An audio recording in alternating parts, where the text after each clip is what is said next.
जैसा हमने last part में देखा था, जैक ने एक स्पिरिट क्रिएचर को अपना बना लिया था और वो उसे समन करके उसकी पावर भी टेस्ट करता है। लेकिन जैक को लग रहा था कि उसकी स्पिरिट क्रिएचर काफी कमजोर है, पर ऐसा नहीं था, क्योंकि आखिर में हम देखते हैं वो जैक की स्पिरिट क्रिएचर यान लू अकेले ही पूरी स्केलेटन आर्मी से फाइट कर रही थी। अब आगे कहानी की शुरुआत होती है और हम देखते हैं जैक अपनी स्वॉर्ड को तैयार कर रहा था और उसके लिए जो भी चीजें जरूरी थी वो हर चीज लेकर दे रहा था, जबकि कुछ चीजों को लाना काफी मुश्किल था। फिर भी जैक कैसे भी करके सब इकट्ठा कर रहा था। अब शॉपकीपर जैक की लाई सभी चीजों का इस्तेमाल करके उस स्वॉर्ड पर बहुत सारे फॉर्मेशन लगा देता है, जिससे अब वो स्वॉर्ड पहले से ज्यादा स्ट्रॉन्ग और जैक के लायक बन चुकी थी।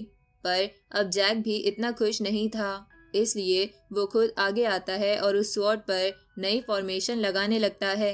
ये देखकर शॉपकीपर जैक से ऐसा ना करने की कहता है, क्योंकि अगर स्वॉर्ड पर जरूरत से ज्यादा फॉर्मेशन लगाए जाएंगे तो वो ब्लास्ट भी हो सकती है और वो ब्लास्ट इतना खतरनाक होगा कि उसकी पूरी शॉप खत्म हो जाएगी। पर जैक अब भी नहीं मानता और अपने फॉर्मेशन का इस्तेमाल करता रहता है। कुछ ही देर में जैक स्वॉर्ड पर 9 लेयर ब्लेजिंग फ्लेम फॉर्मेशन को लगाकर तैयार कर देता है। ये देखकर शॉपकीपर भी हैरान था, जैक ने ये कैसे किया। जैक का काम खत्म हो जाता है और शॉपकीपर जैक की तारीफ करने लगता है, क्योंकि अब वो स्वॉर्ड इतनी स्ट्रॉन्ग बन चुकी थी कि उसका सही से इस्तेमाल किया गया तो मास्टर्स तक को इससे चैलेंज किया जा सकता है। फिर हम देखते हैं जैक ने अपने लिए कुछ सिल्वर ब्लेड्स भी बनवाए थे और जैक उन पे भी कुछ काफी स्ट्रॉन्ग फॉर्मेशंस का इस्तेमाल करता है। सीन शिफ्ट होता है और हम देखते हैं जैक अपनी नई स्वॉर्ड की पावर टेस्ट करने आया था और वो सिर्फ एक स्लैश अटैक से काफी बड़ी चट्टान काफी आसानी से काट देता है। तभी वहां ज़ुयान नाम का एक डिसिपल आ जाता है जो कहता है ये स्वॉर्ड तो काफी अच्छी है, इसे तो मेरे पास होना चाहिए। पर जैक कहता है वो इस स्वॉर्ड को बेच नहीं रहा और ये कहकर जैक जाने लगता है। पर ज़ुयान का मन उस स्वॉर्ड पर आ चुका था और वो जैक के सामने आ जाता है और जैक से पूछता है उसे पता भी है कि वो कौन है। तभी शॉपकीपर बीच में आ जाता है और ज़ुयान को शांत होने की कहता है और जैक को बताता है कि ज़ुयान 2nd रैंक का डिसिपल है और वो क्लास बी के टॉप 50 में से एक है। शॉपकीपर अपनी मीठी बातों से ज़ुयान को शांत करने की कोशिश करता है और बताता है उसके पास इसी तरह की और भी कई स्वॉर्ड्स रखी है, तो उसे इस वाले की जरूरत नहीं। पर ज़ुयान गुस्से में शॉपकीपर के लात मारकर उसे दूर कर देता है। तभी जैक की नज़र ज़ुयान के पीछे खड़े एक डिसिपल पर जाती है और वो उसे देखते ही समझ जाता है कि ये वही जंगल वाला आदमी है। फिर जैक ज़ुयान से कहता है कि वो उसके बारे में कुछ नहीं जानता और जानना भी नहीं चाहता। ये सुनकर ज़ुयान को काफी गुस्सा आ जाता है और वो सीधा जैक पर अटैक कर देता है। पर जैक ज़ुयान का अटैक रोकता है और उसे पीछे भी धकेल देता है। ये देखकर ज़ुयान अपनी स्वॉर्ड निकाल लेता है और वापस जैक पर अटैक करता है। जैक भी अपनी स्वॉर्ड से अटैक रोकता है और दूर जाकर अपनी ब्लेड से अटैक करता है, पर ज़ुयान शील्ड की मदद से बच जाता है। ज़ुयान और जैक के बीच पूरी पावर के साथ लड़ाई शुरू हो जाती है और दोनों एक दूसरे पर काफी स्ट्रॉन्ग अटैक्स करने लगते हैं। पर तभी ज़ुयान पीछे हो जाता है और अपनी स्वॉर्ड को काफी बड़ी कर लेता है और उससे जैक पर काफी ज्यादा स्ट्रॉन्ग अटैक करता है। जैक जंप करता है और ज़ुयान की तरफ उस पर अटैक करने जाने लगता है, लेकिन ज़ुयान एक अटैक से जैक को पीछे गिरा देता है और अपनी पूरी पावर का इस्तेमाल करके जैक पर एक काफी बड़े एनर्जी के गोले से अटैक करता है। लेकिन जैक भी कम नहीं था और अपनी सारी एनर्जी को स्वॉर्ड में डालता है और उस एनर्जी के गोले पर स्लैश अटैक करता है, जिससे वो गोला बीच में से कट जाता है और जैक का अटैक सीधा जाकर ज़ुयान के लगता है, जिससे वो गिर जाता है और उसकी स्वॉर्ड भी टूट जाती है। अब जैक ज़ुयान के पास जाता है, पर ज़ुयान को काफी गुस्सा आ रहा था और वो जल्दी जैक से बदला लेने की कहकर वहां से चला जाता है। जिसके बाद हम देखते हैं जैक कल्टीवेशन कर रहा होता है और तभी वो अपने अंतर मन में पहुंच जाता है और वहां हम देखते हैं जैक के अंदर बहुत सारी एनर्जी जा रही थी। तभी जैक के अंदर से काफी सारी एनर्जी रिलीज होती है और जैक खड़ा हो जाता है। हमें पता चलता है जैक ने सोल कल्टीवेशन का 3rd लेवल भी क्रॉस कर लिया पर तभी वहां जिन चाई आ जाती है और वो देखकर समझ जाती है कि जैक ने 3rd लेवल ब्रेक थ्रू कर लिया है। जैक को समझ नहीं आ रहा था कि जिन चाई वहां क्या करने आई है, इसलिए वो वहां से भागने लगता है। पर जिन चाई अपनी चेन जैक के पीछे भेज देती है, जिसकी वजह से जैक को रुकना पड़ता है और जैक बिना टाइम वेस्ट किए जिन चाई के ऊपर कई ब्लास्ट कर देता है, लेकिन उनसे जिन चाई को कुछ नहीं होता।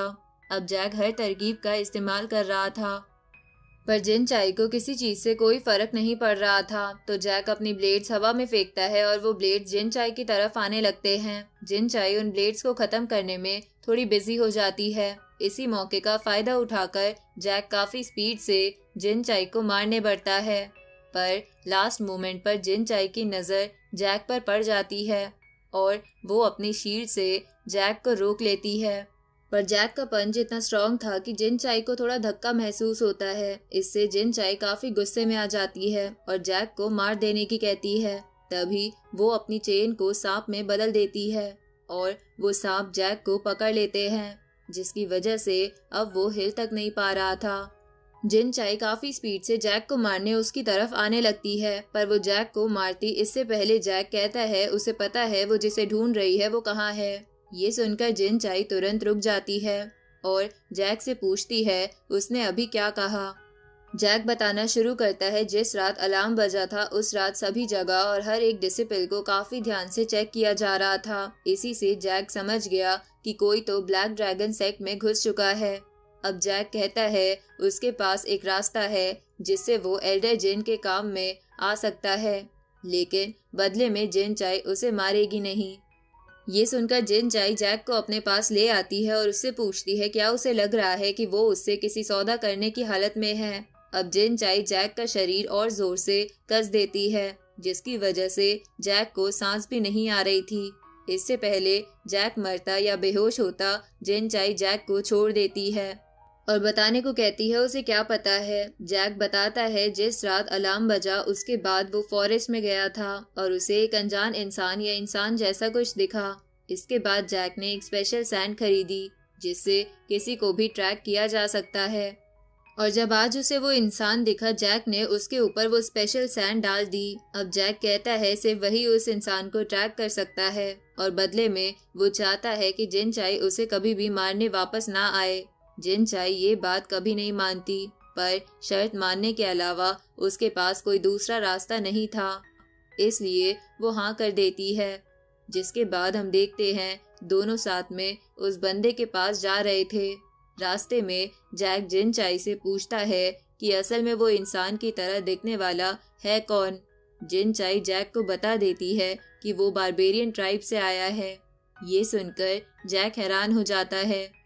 तभी हम देखते हैं कुछ लोग सोल्जर्स को काफी बुरी तरह से मार रहे हैं। साथ ही हम देखते हैं ब्लैक ड्रैगन सेक्ट के बाहर पूरी आर्मी अटैक करने के लिए तैयार खड़ी थी। इधर जैक सवाल कर रहा था कि उसने बारबेरियन के बारे में पढ़ा है, पर वो तो साइज में काफी बड़े होते हैं और जिसका वो पीछा कर रहा है वो तो काफी हद तक इंसान जैसा है। जिन चाई बताती है वो हाफ बारबेरियन और हाफ ह्यूमन है। वो एक औरत के पेट से जन्मा बारबेरियन है, इसलिए वो आसानी से उस सील से निकल सकते हैं जिसे 3 किंगडम्स और 7 सेक्ट्स ने मिलकर बनाया था। जैक पूछता है अगर वो हाफ बारबेरियन है तो क्या वो बारबेरियंस के लिए लॉयल रहेंगे। जिन चाई बताती है कि ऐसे हाफ बारबेरियंस को बिल्कुल इज्जत नहीं मिलती और प्योर बारबेरियंस उन्हें काफी परेशान भी करते हैं, लेकिन इन हाफ बारबेरियंस को लगता है कि ये सब उनके अंदर जो ह्यूमन ब्लड है उसकी वजह से होता है, इसलिए वो प्योर बारबेरियन से भी ज्यादा ह्यूमंस को हेट करते हैं। अब वो दोनों उस जगह आ जाते हैं जहाँ मास्टर जिन है और जिन चाई बताती है ये बिल्कुल अच्छी बात नहीं है क्योंकि मास्टर जिन अब भी पूरी तरह से रिकवर नहीं हुए हैं। तभी हम देखते हैं कई सारे बारबेरियंस ब्लैक ड्रैगन सेक्ट में सोल्जर्स और डिसिपल्स को मार रहे थे, लेकिन तभी वहाँ मास्टर अपने कुछ साथियों के साथ आ जाते हैं और ये चीज जिन चाई भी देख लेती है और समझ जाती है अब वो बारबेरियंस कुछ नहीं कर पाएंगे। लेकिन अब भी जैक दूसरा रास्ता बता रहा था, मतलब हो ना हो बारबेरियंस का कोई दूसरा प्लान जरूर है। तभी थोड़ा सोचने पर उन्हें समझ आता है जरूर कुछ बारबेरियंस हेवन सप्रेसिंग टावर पर अटैक करने जरूर जा रहे होंगे। क्योंकि वहां से 7 सेक्ट ने सील लगाई थी जो बारबेरियन को इंसान की दुनिया में आने से रोकती है, और अगर वो टूट गई तो काफी मुश्किल हो सकती है। जैक और जिन चाई जल्दी से उस टावर पर जाने लगते हैं। मास्टर्स उन बारबेरियन से फाइट कर रहे होते हैं और वो समझ जाते हैं कि उनका प्लान सील को तोड़ना है, और सभी बारबेरियंस ने पहले से पावर एनहेंस करने वाली पिल खाई है। इसलिए मास्टर सभी डिसिपल्स को ऑर्डर देते हैं कि वो सील को मजबूत रखने के लिए काम करे। तभी हर जगह से डिसिपल सील को एनर्जी देने लगते हैं, लेकिन तभी कई सारे बारबेरियंस अपनी एनर्जी एक साथ लाते हैं और एक काफी बड़े वेपन से उस सील पर अटैक करते हैं। वो वेपन इतना स्ट्रॉन्ग था कि काफी जल्दी सील पर लगे बैरियर को तोड़ देता है। जिन चाई और जैक टावर के अंदर आ जाते हैं और देखते हैं वही बारबेरियन जिसे जैक ने फॉरेस्ट में देखा था, वो सील को तोड़ने की कोशिश कर रहा है। जैक और जिन चाई जल्दी से उस पर अटैक करते हैं, जिससे वो रुक तो जाता है, पर अब उन दोनों को उस बारबेरियन से फाइट करनी थी।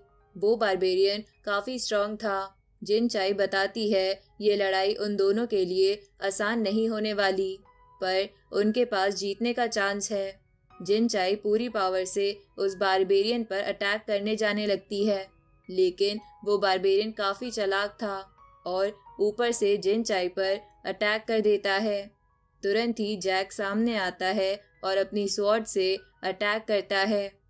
जैक की स्वॉर्ड बारबेरियन के लगती है, पर उससे उसे कुछ नहीं होता। ये देखकर जैक उसे एक फॉर्मेशन में बंद कर देता है और अपने ब्लेड से उस पर अटैक करता है। जैक के ब्लेड्स बार बार बारबेरियन पर अटैक कर रहे थे, इसलिए वो उन ब्लेड्स को तोड़ देता है। तुरंत जिनचाई खड़ी होती है और अपनी चेन से बारबेरियन को पकड़ लेती है। तभी जैक भी आकर बारबेरियन पर काफी स्ट्रॉन्ग अटैक करता है, जो सीधा उस बारबेरियन के लगता है। वो अटैक इतना स्ट्रॉन्ग था कि हर जगह एनर्जी फैल जाती है, लेकिन इतने स्ट्रॉन्ग अटैक के बाद भी वो बारबेरियन खड़ा था और वो अपनी असली फॉर्म में आ गया था। जैक पूरी तरह से थक चुका था और वो बारबेरियन काफी खुश था, क्योंकि सील टूटने वाली थी और काफी जल्दी बारबेरियन आर्मी ह्यूमंस पर अटैक कर देगी। पर जिन चाई उस बारबेरियन को चुप होने की कहती है और फिर से अपनी चेन से काफी बड़ा सांप बना लेती है। जिन चाई उसकी मदद से बारबेरियन पर अटैक करती है और उससे उसे काफी देर के लिए रोक भी देती है, पर वो बारबेरियन बहुत ज्यादा स्ट्रॉन्ग था और जिन चाई की चेन तोड़ देता है, जिसकी वजह से जिन चाई जैक के पास आकर गिरती है। अब वो बारबेरियन उनके पास आ रहा था और जैक को यकीन नहीं हो रहा था कि वो यहाँ ऐसे मरने वाला है। जैक को अभी नहीं मरना था, उसके कई काम अधूरे थे। तभी अपने आप समनिंग फॉर्मेशन एक्टिवेट हो जाता है और येन लू अपनी काफी बड़ी स्वॉर्ड के साथ उनके सामने आ जाती है। बारबेरियन येन लू की तरफ भागते हुए आने लगता है, पर वो सिर्फ एक अटैक करती है और वो अटैक इतना स्ट्रॉन्ग था कि बारबेरियन सीधा जाकर काफी जोर से दीवार से टकराता है। बारबेरियन येन लू पर फिर अटैक करने लगता है, पर वो काफी आसानी से उसके हर अटैक से बच रही थी और बारबेरियन को काफी बुरी तरह से मारती भी है, जिससे बारबेरियन काफी घायल हो जाता है। पर तभी येन लू गायब हो जाती है। तभी जैक और जिन चाई सील को बचाने के लिए उसकी तरफ भागने लगते हैं, पर उनके पहुंचने से पहले सील का बैरियर टूट जाता है। वो बारबेरियन अपने वेपन से सील को तोड़ने के लिए उस पर अटैक करता है, लेकिन उसका वेपन रुक जाता है, क्योंकि सेक्ट मास्टर ने सील प्रोटेक्ट करने के लिए एक लास्ट प्रोटेक्शन भी लगाई थी। बारबेरियन काफी कमजोर हो गया था, पर फिर भी वो खड़ा होता है और सील की तरफ जाने लगता है। वो बारबेरियन सील तोड़ने के लिए खुद को ब्लास्ट करने लगता है। जैक उसे रोकने के लिए उस पर अटैक करता है, पर कुछ नहीं होता। वो बारबेरियन ब्लास्ट हो जाता है। जिन चाई जैक को बचाकर कहीं और ले जाती है और हम देखते हैं उस ब्लास्ट से टावर टूट जाता है और सील भी खुलने लगती है। हर जगह मार काट होने लगती है, पर बारबेरियंस को रोकने के लिए सोल्जर्स भी मौजूद थे। सभी मास्टर्स को इशारा करके बता दिया जाता है कि सील टूट चुकी है। मास्टर जिन सभी इंसानों को बचाने के लिए तैयार थे और कहते हैं एक बार फिर बर्बादी को रोकने के लिए 3 किंगडम्स और 7 सेक्ट्स को एक होना होगा।